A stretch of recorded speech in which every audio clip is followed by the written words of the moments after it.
ప్రజలను విశేషంగా ఆకర్షిస్తున్న ద్వాదశ జ్యోతిర్లింగ ప్రదర్శన.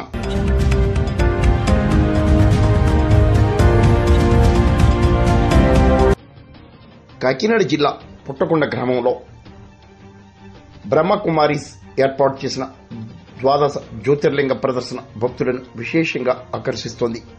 గ్రామ సర్పంచ్ వల్లు వెంకటరమణ, శివాలయ కమిటీ చైర్మన్ వల్లు సత్యనారాయణ ఆధ్వర్యంలో ఈశ్వరీయ విశ్వవిద్యాలయం ఆధ్వర్యంలో ద్వాదశ జ్యోతిర్లింగ ప్రదర్శన ఏర్పాటు చేశారు.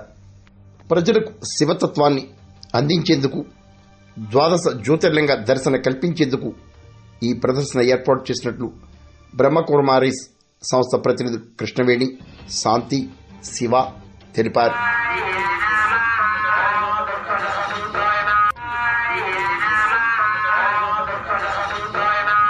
ప్రజలను